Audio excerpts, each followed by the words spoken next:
মাঝে মাঝে মনে হয় সেই দিনগুলো ভালো ছিল, যখন বাবা অফিস যাবে বলে মা ভোরে উঠে উনুন ধরিয়ে রান্না করত। আমরা স্কুলে যাব তাই কত আদর করে ঘুম থেকে তুলে হাতে ব্রাশ দিয়ে দাঁড় করিয়ে দিত মা।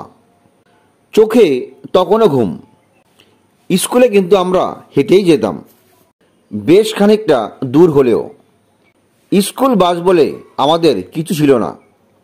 স্কুল থেকে ফিরে মাঠে খেলতে যাওয়া ছিল, কোচিং ছিল না। খেলা থেকে ফিরে কিছু খেয়ে পড়তে বসা। ঘুমে চোখ বুজে আসছে, ইতিহাস না ভূগোল পড়ছি বুঝতাম না, এত ঘুম। ভাই বোনরা একসাথে পড়তে বসা, সবাই জোরে পড়ছে। সেই সময় সব বাড়ি থেকে সন্ধ্যায় বেশ একটা পড়ার আওয়াজ আসত। মাঝে মাঝে মা রান্নাঘর থেকে, কি হলো, আওয়াজ আসছে না কেন? আজকাল কেউ জোরে পড়ে না, সবাই মনে মনে। পড়ছে কি পড়ছে না বোঝার উপায় নেই। রবিবার বাবার ছুটি, সেদিন অঙ্ক করার দিন। সেদিন অবশ্যই কান্নাকাটি। তোর দ্বারা কিছু হবে না, এরকমও শুনেছি। কারণ বকা মার খাওয়াটা স্বাভাবিক ছিল।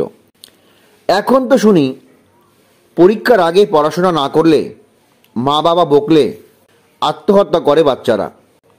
এছাড়া ছিল রেডিওতে বোরোলিনের আসর শোনা।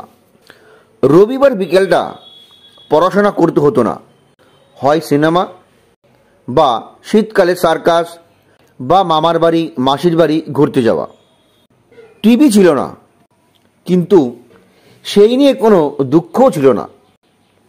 আজকাল মোবাইল চেয়ে না পেলে আত্মহত্যা করে। আমার কাকু একটা টিভি কেনেন। পাড়াশুদ্ধ লোক খেলা থাকলে সেই টিভি দেখতে আসতো। কাউকে তো দেখে মনে হয়নি অখুশি। সবাই মিলে হইচই করে খেলা দেখা হতো। শনি রবিবার সিনেমা। রুকা বোট কে লিয়ে খোদ হে, এই কথাটা তখন শিখি না। তার জন্য কেউ টিভির কেন্দ্র ভাঙচুর করতে যায়নি। আর একটা জিনিস, লোডশেডিং। বিকেলে ল্যাম্প মুছে তেল ভরে রাখতে হতো, মা সব করে ফেলতো। লোডশেডিং হলে আমরা ছাদে চলে যেতাম। 2-3 ঘন্টা অন্ধকার। ছাদে শুয়ে বাবা তারা চেনাতো আর কত গল্প শোনাতো। যখন আলো আসতো, লাইট এসেছে লাইট এসেছে বলে একটা আওয়াজ উঠতো, বেশ মজা লাগতো। এখন পাওয়ার ফেলিওর হয়, সাথে সাথে হাজার হাজার ফোন, বিদ্যুৎ অফিসের গাড়ি, ঠিক না হলে অফিস ভাঙচুর, বা বিদ্যুৎ কর্মীদের ধরে মার। কবে থেকে আমরা এত অস্থির হয়ে গেলাম? মজা লাগতো মাঝে মধ্যে জ্বরটর হলে ডাক্তার জেঠু বাড়িতে আসতেন না। বিরাট কোনো টেস্টের লিস্ট ছিল না। জিভ দেখে বড় করে হা করো, আর স্টেটো দিয়ে বুক পিট, ব্যাস, ওতেই পরীক্ষা শেষ। ওষুধ লিখে দিতেন, খুব তেতো তেতো 2 বা 1 ট্যাবলেট, সাথে হয়তো বা একটা মিষ্টি সিরাপ, তাতেই অসুখ উধাও। আজকাল আর ডাক্তারবাবুরা বাড়িতে আসেন না।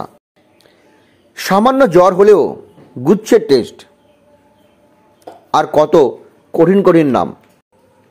এইসব অসুখ কবে এলো?